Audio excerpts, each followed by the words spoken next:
Welcome to Mr. Olson's Extra Credit Projects for Music Appreciation 101, the fantastic world of trombone. Today we'll be going into the world of the trombone to understand its place in the music world, its history, and its sound, and famous players.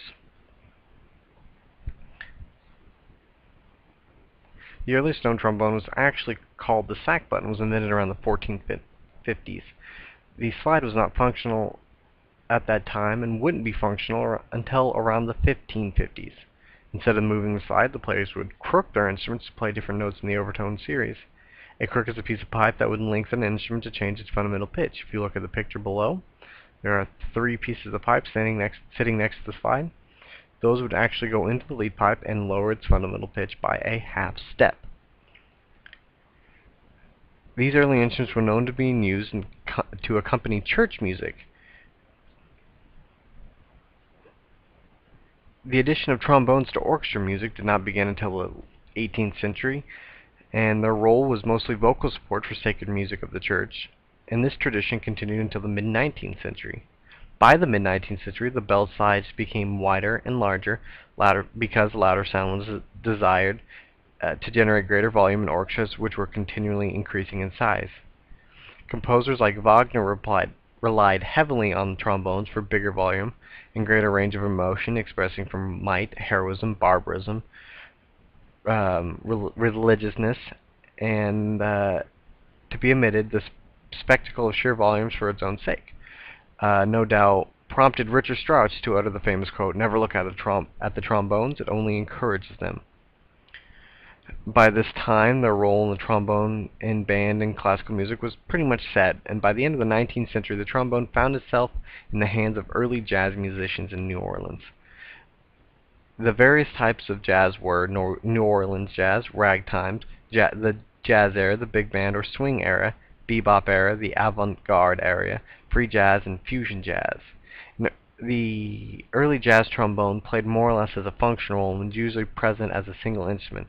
Early jazz bands consisted of a wide variety of instruments, but by the 1930s became more or less standardized, consisting most often of 4 trombones, 4 saxes, 4 trumpets, the rhythm section, which was made up of a bass or a tuba, drums, piano, guitar, or banjo. One of the soloists to note was Tommy Dorsey. He was the first to play the trombone as a singing lyrical solo instrument, a far cry from the Wagnerian association in the previous industry. One of the most notable Tommy Dorsey songs for the trombone, and the best example of the singing trombone, would be "I'm Getting Sentimental Over You." Here is a snippet of the song.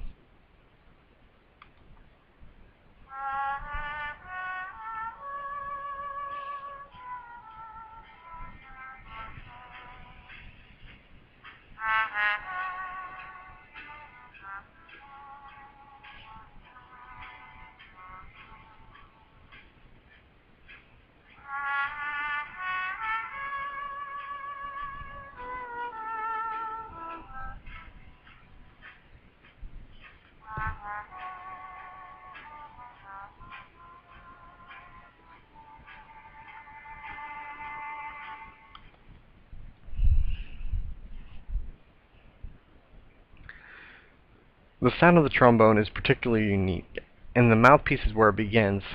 One common misconception of brass players is that the buzzing of their lips is what makes a sound. This, however, is incorrect. They do buzz their lips, but this is not what makes a sound. If you were to buzz your lips and put the trombone up to your mouth, it would actually simply act as an amplifier for the annoying sound that it would create. Its sound is sought after because it can convey many different moods or feelings: heroic, mellow, melancholy, hopeful, and even anger and hatred.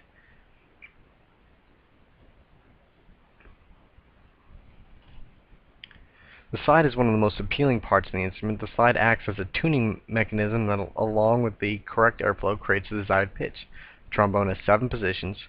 One of the trombone's unique characteristic sounds is the glissando. It's made by moving the trombone slide from position to position without stopping or changing the airflow. It sounds something like this.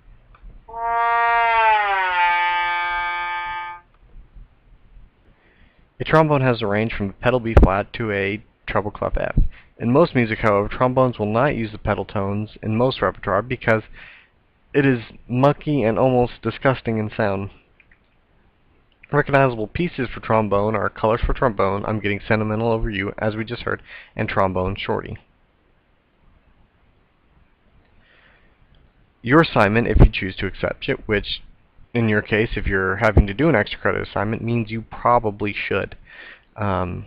Choose a piece of literature for trombone. You can use one of the three mentioned before you, or if you find a piece that you like, bring it to me and I'll listen to it and I'll say, yeah, that's good. I want you to listen to the song in its entirety and write a one-page essay about the song. What I mean by this is try to describe the sound or describe what the player or composer is trying to portray with the song. For example, in Colors for Trombone, it's a beautiful piece written for trombone.